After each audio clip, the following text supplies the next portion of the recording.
글쎄 안 들려 들을 뉴스 없어 아무 뉴스도 귀에 들어오지 않아 듣고 또 들어도 들을 뉴스 없어 만든 게 이프로야. 이동영의 뉴스 정면승부. YTN 라디오 이동의 뉴스 정면승부 3부 시작합니다. 재보궐 참패의 책임을 지고 더불어민주당 지도부가 총사퇴를 했고 비대위도 꾸려졌습니다. 오늘 비대위 첫 회의도 있었습니다만 과연 더불어민주당이 제대로 쇄신할 수 있겠는가 우려의 시선도 여전한데요. 민주당 홍영표 의원 연결해서 이야기 나눠보겠습니다. 의원님 나와 계십니까? 네, 안녕하세요. 홍영표입니다. 예, 우선 위로의 말을 드려야 될까요? 선거 패배가 너무 커서. 예. 네. 선거 막판에는 지지층 결집하지 않겠느냐, 좀 좁히지 않겠느냐 했는데 그 차이가 좀 좁혀지지 않은 것 같아요. 네, 저희들도 선거가 어려울 것이다 이렇게 전망을 했었고, 그러나 저희들이 또 많은 노력을 다 했습니다만 결과가 그렇게 됐습니다. 네. 국민들께서 민주당에 대해서 그 어떤 실망, 실책 이런 것을 보여주신 그런 선거 결과로 저는 받아들입니다. 예. 더 아픈 것은 그동안 쭉 민주당의 지지를 보내줬던 서울. 그런데 이번에 네. 전 구에서 다 패배를 했고 네. 연령층도 40대를 제외하고 전 연령층에서 패배를 했습니다. 특히 20대, 30대는 압도적으로 국민의힘 후보를 찍어서 기존에는 60대 이상 고연령층은 국민의힘, 또 2050 젊은 층은 민주당. 그래서 민주당이 더 미래가 있을 것이다. 이런 진단이 많았는데 네. 이렇게 가면은 앞으로 민주당의 미래는 어떻게 하느냐 이런 지적들이 많습니다. 굉장히 아픈 부분일 것 같아요. 민주당으로서는. 네, 그렇습니다. 이번 저는 선거의 어떤 패배 원인을 저는 두 가지로 봅니다. 하나는 부동산 문제에 있어서 무능했다. 그리고 내로남불로 비춰질 수 있는 그런 어떤 민주당의 태도 와 행위에 대해서 이렇게 심판한 거다 이렇게 봅니다. 그래서 특히 부동산 문제 같은 경우에는 저희들이 어떤 정책의 어떤 타이밍을 좀 잘 못 맞췄다든지 이런 문제들 예를 들어서 임대 사업자 같은 경우에 초기에 이렇게 대응을 좀 잘못했다든지 이런 것들이 좀 있을 거라고 보고요. 그러나 이제 어떻게 보면 정부가 이제 부동산의 기조와 방향을 좀 이렇게 늦게나마 제대로 잡아서 이제 안정돼 가는 시점인데 하여튼 국민들한테는 이게 너무나 무능한 이런 부동산 정책으로 보여졌던 것 이게 이제 가장 큰 패배의 저는 원인이라고 보고 있습니다. 예. 저도 그리고 이제 말씀하십시오. 예, 말씀하세요. 그리고 이제 또 우리가 이제 정의와 공정 이런 얘기를 많이 하는데 우리 자신에게 더 엄격하게 하는 그런 것에서 부족하지 않았나 이렇게 생각이 됩니다. 예. 그것이 또 20대, 30대에 대한 어떤 실망으로 좀 이어졌다 이렇게 저는 보고 있습니다. 예. 오늘 초선 국회의원 5명이 입장문을 냈습니다. 네. 그러면서 조국 전 장관 사태가 초래한 공정성 그리고 검찰 개혁에 많은 국민들이 공감했지만 추인 갈등으로 공감대를 잃게 됐다 이런 얘기를 했었는데 지금 이 이야기를 하고 나서 민주당 핵심 지지층에서 또 부글부글 하고 있거든요. 지금 초선 의원들이 선거 패배 원인을 잘못 짚은 거 아니냐 이런 식으로. 의원님께서 어떻게 보고 있습니까? 지금 이런 일련의 일들에 대해서.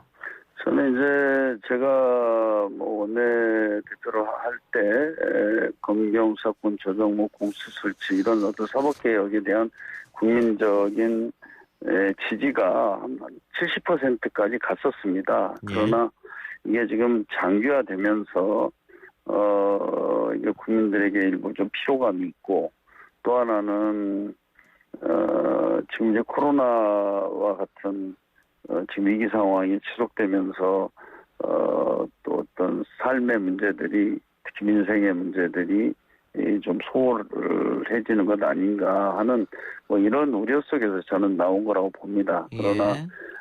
우리가 그 검찰 개혁을 포함한 그런 어떤 우리의 새로운 어떤 그런 시스템을 만들어가는 과정의 진통 이 분명히 있고 그것에 대해서 국민들이 좀 더 그것도 국민이 공감할 수 있도록 국민과 함께 해야 하지 않는가 하는 그런 어떤 비판 속에서 그 문제를 좀 바라봐야 한다.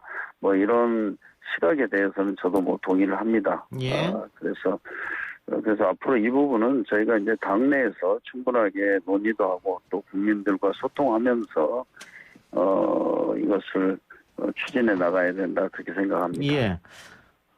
회초리를 굉장히 세게 민심으로부터 맞았는데 민주당이 그래서 비대위를 꾸렸는데 네.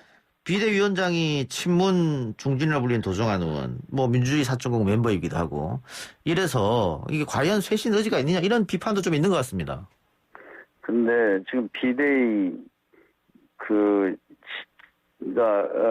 기한이 얼마인 줄 알고 계십니까? 지금 이동영 씨는 2주 일주일입니다. 일주일입니까? 예, 예. 2주일도 아니고. 예. 그거는 저희가 원내대표 선거를 16일 날 하게 돼 있지 않습니까? 예. 일주일 동안에 지금 어떤 일을 하겠습니까? 예. 그거는 지금 일주일 동안에 원내대표 선거를 통해서 저희도 빨리 이제 새로운 리더십을 좀 만들어내야 되고, 그러나, 지금 어떤 국민들의 어떤 그 민주당에 대한 그 분노 또, 이런 것들을 감안해서 어떤 조치라도 좀 취해야 하지 않느냐 하는 데서 지도부가, 이렇게 사퇴한 거고요. 예. 저는 뭐 지도부 사퇴가 그 상징하는 것들이 많이 있다고 봅니다. 예. 그래서 근데 그것을 일주일 그 비대위를 가지고 그것을 가지고 저는 그걸 문제 삼아서 얘기한다는 것 자체가 이해가 되지 않습니다. 일주일 네. 비대위원이니까 알겠습니다. 네네. 그리고 16일 날이면 새로운 일단 지도부가 탄생하는 거 아닙니까? 그리고 예. 뭐 지금 지도부는 없어집니다. 네. 예 원내대표 체제로 해서 전당대회를 치를 텐데 네. 전당대회는 일주일 정도 앞당겨졌고요.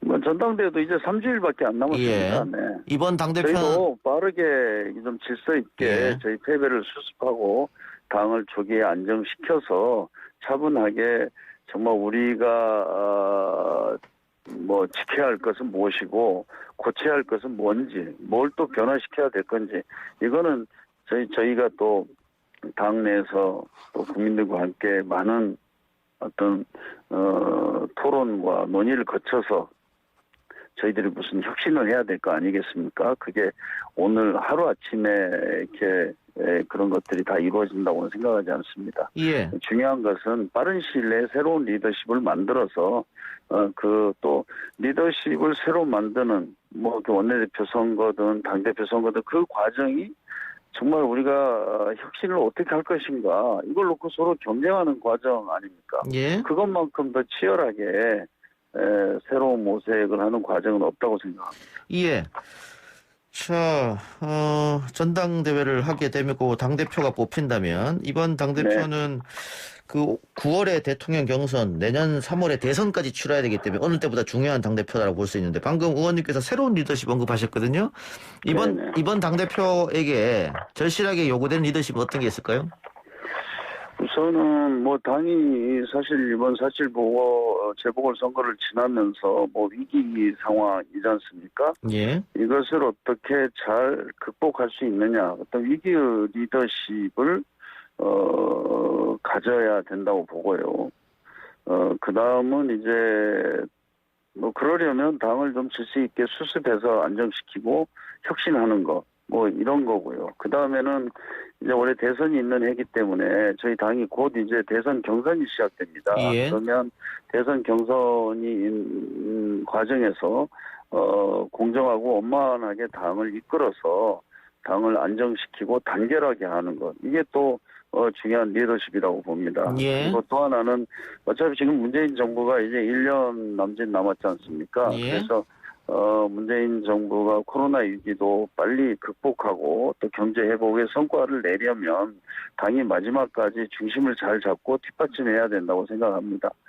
그래서 뭐 그런 세 가지 측면에서 이런 리더십들이 필요하다 저는 그렇게 보고 있습니다. 알겠습니다. 의원님도 지금 언론 보도를 보면 당대표에 출마하신다 이렇게 나와 있던데요. 네네, 준비하고 있습니다. 준비하고 있고. 근데 아까 제가 그 도종환 의원 잠깐 여쭤봤습니다만 네. 그 당내 일각에서 이번에는 친문 주자들은 빠져야 되는 거 아니냐 책임을 지고 이런 문제 제기도 있는 것 같아요.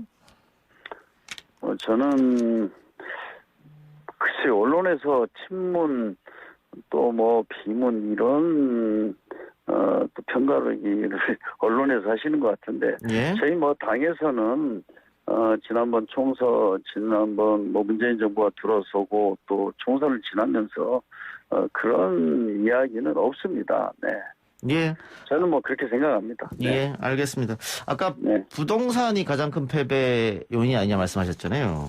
네네네. 그럼 앞으로 부동산 네. 뭐 큰 틀에서는 정책을 유지한다 하더라도 네. 세부적인 부분에서 조금 수정 생각은 있으십니까?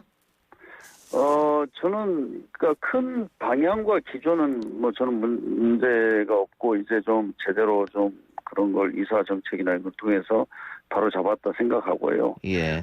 그러나 그 일부 좀 세부적인 내용에 있어서는 저희들이 좀 고칠 부분이 있다는 의견도 있으니까 예. 그걸 충분하게 검토해서 이렇게 할 수 있다고 봅니다. 제가 걱정하는 거는 이번에 이제 오세훈 시장이 공약으로 예를 들어서 지금 도봉산, 북한산 밑에 저층 아파트들이 있거든요. 그거는 북한산이나 도봉산의 자연 경관을 보호하기 위해서 지금까지 거기는 이제 그 고도 제한을 했던 거 아닙니까? 예. 이것을 다 풀어주겠다. 거기 50층, 60층 지켜야겠다. 이 선언을 해버렸어요. 예. 그러다 보니까 그 동네에 있는 분들은 또 개발에 대한 이런 기대 때문에 했는데 참 이런 문제들이 옛날에도 뉴타운 뭐 경험 안 해보셨습니까? 예. 그래놓고 이제 이게 어떻게 될 것인지 참 걱정입니다, 사실은. 그렇게 해서 간신히 지금 부동산 시장에 특히 강남 집값 같은 것들을 안정화시켜가고 있는 과정에서 이렇게 이제 부동산 정책이 다시 어떤 투기 세력들에게 기회를 주는 방식으로 흔들린다면 참 걱정입니다. 네.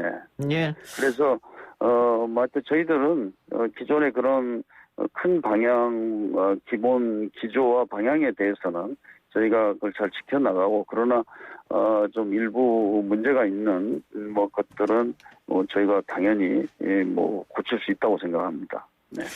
알겠습니다. 지금 국무총리도 또 새롭게 임명해야 될 시기인 것 같고요. 네. 또 선거를 또 크게 패했기 때문에 이참에 좀 인적 쇄신을 해야 되는 거 아니냐. 내가 좀 대거 교체해서 이런 얘기도 나오던데 그 의원님 생각 어떠세요? 뭐 저는 사실 또 이렇게 이번 선거 결과의 민심을 저희가 겸허하게 받아들여야 된다고 봅니다. 예. 그런 데서 뭐 청와대가 됐든 정부가 됐든 당이 됐든 저희가 할 수 있는 모든 어떤 변화와 혁신을 해야 된다 이렇게 생각하고 예. 뭐 그런 과정에서 필요하다면 그런 개각이라든지 뭐 인적 쇄신 필요하다 이렇게 보고 있습니다. 예. 알겠습니다. 의원님 오늘 말씀 여기까지 듣겠습니다. 고맙습니다. 네, 감사합니다. 지금까지 더불어민주당 홍영표 의원이었습니다.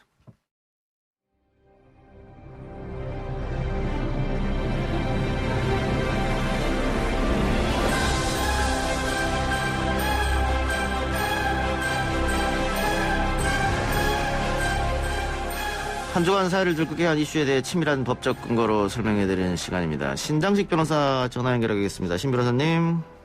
네, 안녕하세요. 신장식입니다. 이스타항공 횡령 배임 등의 혐의를 받고 있는 이상직 의원, 민주당을 탈당해서 무소속인데 구속영장이 청구됐네요. 예, 영장이 청구됐고 이제 이렇게 되면 이제 어쨌든 현역 의원이기 때문에 회기 중일 경우에는 체포동의안을 국회에서 의결을 해야 되는데 이 체포동의안 의결이 될 거냐 또는 체포동의안 의결 전에 이상직 의원이 자진 출두할 거냐 이런 게 이제 지금 지켜봐야 될 포인트가 될 것 같습니다. 예. 뭐 국회 협조를 어쨌든 받아야 될 텐데 지금 네네. 여당이 선거에 너무 크게 져가지고 이거를 거부를 못할 것 같은데요? 예, 거부하기 어려울 것 같아요. 그 대검이 일단 법무부가 국회에 또 이거 체포동의안 처리해달라라고 이제 전달을 하게 되면 국회의장은 체포동의안 받고 나서 24시간 지난 이후에 72시간 이내 표결해야 되는데요.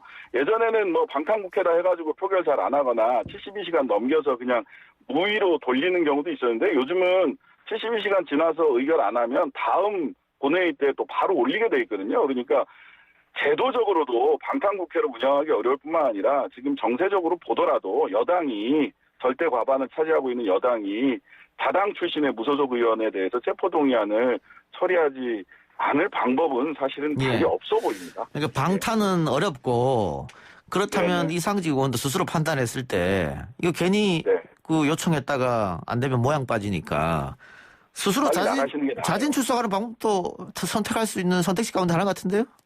예, 그게 사실은 여러 가지로 본인도 그렇고 그다음에 민주당 본인이 어쨌든 당을 떠나긴 했지만 민주당 당적으로 당선된 분이기 때문에 여러모로 봤을 때 자진 출석을 선택할 가능성이 더 높지 않나 이렇게 예상해 봅니다. 알겠습니다.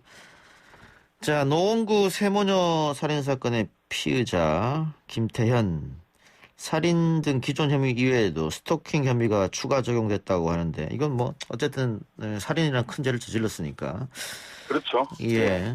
근데 그 김태현이 검찰에 송치될 때 취재진들 앞에서 이렇게 뻔뻔하게 눈 뜨고 있는 것도 숨을 쉬고 있는 것도 죄책감이 든다 얘기하면서 무릎을 꿇었는데 이 이야기하는 말하고 그 행동하고는 쭉 안 맞는 것 같더라고요. 전혀 반성하는 모습이 아니더라고요. 말만 반성하는 듯한 그런 행동에 오히려 기자회견을 하는 것처럼 그런 모습을 네. 보이더라고요. 그러니까 이게 이제 조주빈 같은 경우하고 겹쳐서 많이 떠올리셨을 것 같아요. 말하자면 자신을 굉장히 대단한 사람으로 세상을 전부 다 자기 소유, 자기가 핸들링 하려고 하는 성향이 저는 조주빈이나 김태현에게 모두에게 있는 거 아닌가라는 생각을 해요. 뭐 자기도 그 조주빈 같은 경우도 뭐 이제 드디어 악마를 멈출 수 있게 해줘서 고맙다 이렇게 얘기를 하는데 예. 결과적으로는 본인이 그 살인을 저지르고 나서도 거기서 며칠을 긴 시간을 거기서 보냈잖아요. 예. 그러니까 굉장히 소유욕이 강한 거죠. 자기 손아귀에 뭔가를 쥐고 흔들어야 직성이 풀리는 사람이고 이런 얘기들조차도 자기 자신을 과대평가하면서 이렇게 좀 감형을 노리는 것까지 한 두 가지 정도 그런 요인이 작용을 해서 이런 얘기를 한 게 아닌가 싶습니다. 예. 알겠습니다. 이게 그 3명이나 잔인하게 살아있기 때문에 아마 뭐 법정 네. 최고형이 내려지지 않을까 뭐 그런 생각도 드는데 네, 그렇죠. 지금 본인이 무슨 뭐 고의성이 있었다든가 혹은 우발적이었다든가 뭐 이런 이야기는 아직 안 하고 있는 상태죠? 그렇죠. 근데 이게 뭐 고의가 있느냐 아니면 우발적인 거냐라고 하는 게 이제 항상 재판에서는 관건이 되는데 사실 우발적 범행이었다면 그 동생은 그 범행 대상으로 계획이 없었단 말이죠. 그러면은 그렇게 우발적으로 동생을 살해했다면 그 다음에는 그 현장에서 벗어났어야 돼요. 따라서 이것이 그 미필적 고의남아, 즉 누가 있으면 원래 범행 대상은 한 사람이었는데 그 사람 말고 다른 사람이 있다면 나는 그 사람들도 범행의 대상으로 삼을 거야 라고 하는 적어도 미필적 고의는 인정될 수밖에 없는 거 아닌가 싶습니다. 예.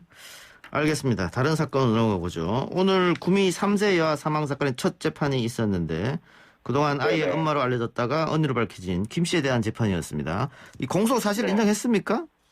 예, 공소사실 다 인정했습니다. 예. 결국 그래서 이제 김 씨 같은 경우는 살인, 뭐 아동복지법, 아동수당법, 영유아 보육법 등 위반 혐의로 기소가 됐고 공소사실 전부 다 인정을 했죠. 근데 뭐 나머지 법들이야 뭐 그렇다고 치더라도 어쨌든 살인의 고의가 있었고 했던 부분을 본인이 자백했고 증거가 명백하기 때문에 김 씨 같은 경우는 뭐 그 살인죄가 인정될 것으로 이렇게 보입니다. 예.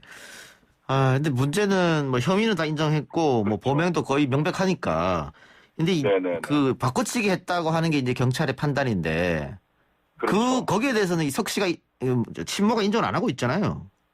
그렇죠. 그러다 보니까 일단 확실하게 인정이 되는 건 이제 사체 유기 미수, 그러니까 그 아이를 어디 박스에 넣어서 사체를 어디 다른 곳으로 옮기려다가 못했다, 뭐 이상한 소리가 들리고 해서 못했다라고 하는데 이 부분을 인정하기 때문에 사체 유기 미수가 확실히 인정이 될 거고요. 그 다음에는 이제 미성년자 약취 유인입니다. 그 사람을 바꿔쳤다, 아이를 바꿨다라고 하면 미성년자 약취 유인인데 이게 이제 확실하게 입증할 수 있느냐는 이제 검찰이 어느 정도 그 증거를 수집했느냐. 이 정황 증거도 증거는 증거거든요. 근데 그럼에도 불구하고 확실한 증거가 있느냐는 법정에서 따져질 것으로 보입니다. 예. 아직 이 부분에 대해서 이야기를 하지 않고 있어서 네, 맞습니다. 한 명은 사망이고 한 명은 실종이다 이렇게 봐야겠네요. 그러면. 네, 현재로서는 그렇게 볼 수밖에 없고요. 이게 사실은 이 뭐 형사법에서 굉장히 오래된 논쟁 중에 하나가 뭐냐면 사체 없는 살인 사건 이런 것도 있거든요. 예. 그러니까 본인은 주변 정황으로 봤을 때 분명히 살인을 했는데 사체는 찾아지지가 않는 거예요. 이럴 경우에도 살인을 인정할 수 있느냐 없느냐 이런 것들이 논의가 되는데요. 주변 정황이 매우 강력한 주변 정황들이 있다면 사체가 없다고 하더라도 살인의 죄가 인정된 사례들이 또 국제적으로 보면 있기 때문에 약취 유인 그 아이를 바꿔쳤다라고 하는 부분들이 사실 아주 깔끔하게 정리된 것까지는 아직은 좀 공개되지는 않았거든요. 그래서 이제 사실은 법정에서 결과적으로는 과학수사 등을 통해서 법정에서 검사가 얼마나 입증하느냐 문제는 남아 있습니다. 아니 근데 뭐 우리가 뭐 사체 없는 사건 이야기하면서 정황 증거를 얘기합니다만 이 사건은 네네. DNA가 있기 때문에 정황이라고 말할 수도 없는데 본인은 DNA가 나왔음에도 불구하고 내 아이가 아니라고 얘기하니까 이거 어떻게 받아들여야 할지 모르겠습니다. 그거를 법정에서 사실은 인정할 수 있는 판사가 어디 있겠습니까? 지금 석 씨의 이야기를. 본인이 보호하고 싶은 게 있는 거예요. 그러니까 예. 본인이 이렇게 말도 안 되는 이야기를 좀 DNA 증거까지 있음에도 불구하고 자꾸만 고집하는 거는 뭔가 다른 보호해야 될 사람이나 본인이 소중하게 생각하는 감추고 싶은 그 무엇이 있는 것이라서 이런 부분은 아마도 그 뭐 심리 검사라든지 이런 것까지 아마 법정에서 이루어지지 않을까 싶습니다. 예. 그러면 석 씨에 대한 혐의는 사체 유기 미수, 예. 미성년자 하고 약취 유인? 약취 유인 예, 근데 이렇게 됩니다. 약취 유인은 입증하기가 어려울 것 같은데요? 가능하겠습니까? 그래서 그 부분이 저는 그 증거가 구체적으로 조금 더 검찰에서 강력한 정황 증거가 좀 나와야 될 것으로 보여요. 예. 이건 계속 다퉈질 겁니다. 안 되는데 주변은 다 손가락은 다 그걸 가르치고 있는데 딱 그러냐 이게 아직은 없는 거거든요. 근데 뭐 석 씨 입장에서는 지금 뭐 완벽한 증거가 나와도 계속 부인할 수밖에 없는 DNA도 부인했기 때문에 예. 그런 식으로 재판이 흘러가지 않을까 싶어서 좀 답답한 재판이 될 것 같은 그런 생각이 드네요. 답답한 재판이 될 것 같고요. 한편으로 보자면 어쨌든 심리검사를 통해서 그 검사 과정에서 이분이 가지고 있는 보호해야 될 게 뭔지 이런 부분들이 조금 드러나면 심리분석을 통해서 드러나면 자백으로 유도할 수 있는 방법도 저는 없지는 않다고 생각합니다. 알겠습니다. 변호사님 오늘 말씀 고맙습니다. 네, 감사합니다. 지금까지 신장식 변호사였습니다.